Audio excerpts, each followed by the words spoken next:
जिद, भूख और पागलपन। इंग्लिश में बोले तो स्टबर्नेस और हंगर और मैडनेस। यानी कि तीन चीजें है ना, अगर इंसान के अंदर हो तो मुझे लगता है कि वो हर चीजें कर सकता है और हर चीज को कवर कर सकता है, चाहे वो कितनी सी कठिनाई आ जाए, मतलब कि उसमें कुछ कसर नहीं छोड़ सकता। Right. For example Dashrath Manjhi को सुने होंगे आप लोग, कितने लोग सुने हैं? माउंटेन मैन भी कहा जाता है उनको। 360 फीट लंबा, राइट, 360 फीट लंबा। उन्होंने क्या किया? एक छेनी और एक हथौड़ी से, सुने होंगे आप लोग। और वो क्यों?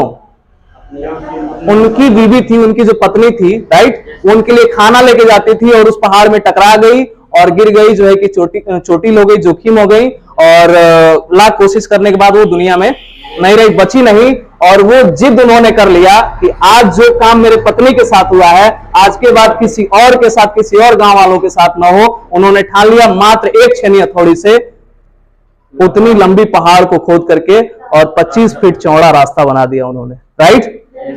थॉमस अल्वा एडिसन को सुने होंगे आप लोग, सुने हैं? 1000 टाइम उन्होंने वो इन्वेंशन किया उन्होंने के, और लास्टली जो है कि कितना एग्स पे उन्होंने किया था एक्सपेरिमेंट, और तमाम सारी चीजों पे उन्होंने एक्सपेरिमेंट किया। हारते गए और किंतु अपनी हार से वो निराश नहीं हुए, और 1000 समथिंग, राइट, एक्सपेरिमेंट करने के बाद लास्टली उन्होंने क्या किया? बल्ब का आविष्कार कर दिया, है ना।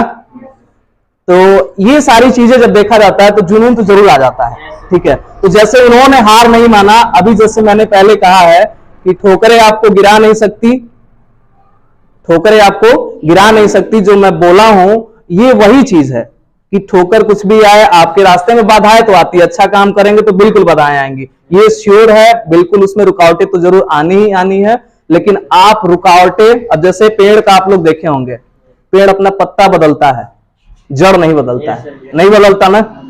तो हमें क्या करना चाहिए? अगर किसी सक्सेस को पाने में अगर कोई कठिनाई आती है तो हमें वे चेंज करना चाहिए, ना कि अपना गोल। हमें गोल चेंज करना चाहिए कि वे चेंज करना चाहिए? वे चेंज करना चाहिए, गोल नहीं चेंज करना चाहिए। जिस तरह से एक पेड़ अपना पत्ता चेंज करता है लेकिन अपने जड़ को नहीं चेंज कर सकता है। एक सबसे बड़ी चीज आलस, आपके सक्सेस को कवर करने में आलस जो होती है ना, बाधा उत्पन्न करती है। सही है ना। सुबह उठते हैं ना, उसके बाद कहते हैं 5 मिनट और सो लें भैया, ऐसा होता है ना कि 5 मिनट और सो लें, फिर उठ के पढ़ेंगे। 5 मिनट जैसे बढ़ता है फिर सोचते हैं कि नहीं 5 मिनट और सो लें, फिर जो है कि उठ के पढ़ेंगे। तब तक पता चली नींद आ गई, सुबह का 6 बज गया। राइट। फिर भी सोचते हैं कि बस 6 बज गया ना, बस अभी उठ ही रहे हैं। ठीक है, ऐसा करते करते सुबह हो जाता है। ये सबके साथ होता है, generally it's happen generally, right, ये सबके साथ होता है। तो ये क्या होता है ना कि रुकावटें हैं। तो मैंने फर्स्ट सेमिनार में कहा था कि जो लोग आपको बेवकूफ बनाते हैं आप उनको बेवकूफ बनाइए, बताया था कि नहीं? क्या चीज बताया था मैंने, किसी को याद है? नहीं आए थे, बताएंगे क्या बताया था मैंने?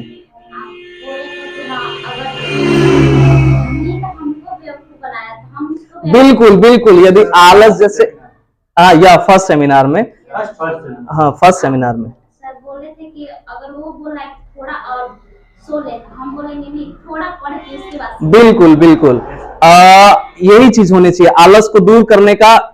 इन चीजों को अगर कवर कर लिए ना, अभी जैसे कि हम बता रहे थे जिद, भूख और पागलपन। दशरथ मांझी ने अगर पहाड़ में रास्ता बना दिया तो कहीं ना कहीं उनकी जिद थी, उनकी। उन्होंने एकदम ठान लिया था कि जो घटना मेरे साथ हुआ है, मेरी बीवी के साथ हुआ है, वो किसी और के साथ। उनकी भूख एकदम थी, हृदय में एकदम भूख था कि इस भूख को मैं मिटा के रहूंगा, और उस चीज के पीछे क्या हो गए? पागल हो गए। अगर ये तीन चीजें हो तो आदमी सक्सेस होगा कि नहीं होगा? ठीक है। सेम एडिशन के साथ हमने बताया, एडिशन की भी यही जिद थी एकदम कि मैं लास्टली कभी ना कभी तो इन्वेंटर बन के ही रहूंगा। राइट। और यही भूख भी थी उनकी, और ये भूख को मिटाने के लिए बिल्कुल वो क्या हो गए थे? पागल हो गए थे। और लास्टली उन्होंने क्या किया? इन्वेंशन कर दिया। ठीक है, तो यही चीज आलस वाली होती है। आलस को दूर करने का सिंपल तरीका है कि यदि वो आपको बेवकूफ बनाता है तो आप उसको बेवकूफ बनाइए। वो कहता है कि 5 मिनट बाद पढ़ेंगे, 5 मिनट बाद पढ़ेंगे, तो आप कहिए कि नहीं 5 मिनट बाद हम क्या करेंगे, सोएंगे और अभी पढ़ लेते हैं, राइट।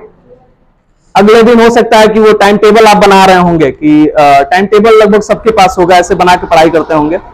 तो अगर वो कह रहा है कि टाइम टेबल बना रहे हो ना, टाइम टेबल आज बना लो और कल से पढ़ाई शुरू करना, नहीं भाई टाइम टेबल बना लिया ना आज से, जितना टाइम निकल गया आज का वो तो ठीक है, जितना बचा है जो सिलेबस हमारा आज से पढ़ाई करते हैं और कल से हम क्या करेंगे, और सारे काम करेंगे जो अभी करने को कह रहे हो। कल जब आएगा तो कल फिर से वो कहेगा कि भाई तुमने तो कल कहा था कि आज पढ़ते हैं कल से घूमेंगे, राइट। तो फिर कल कहिए ठीक है, थोड़ा सा झूठ बोलिएगा, कहिए कि ठीक है आज पढ़ लेते हैं कल से फिर घूमेंगे। जब ऐसा करते करते ऐसा करते करते करते करते जब करते रहेंगे ना तो बिल्कुल थक जाएगा, कहेगा कि अपने पीछे क्या हो गया है, पागल हो गया है, और हमें क्या करना चाहिए, इसको छोड़ देना चाहिए, जाओ भाई पढ़ो। तो फिर आप स्किल की ओर एकदम, स्किल आपका डेवलप होगा और आप सक्सेस की ओर, कोई रोक पाएगा, नहीं रोक पाएगा ना।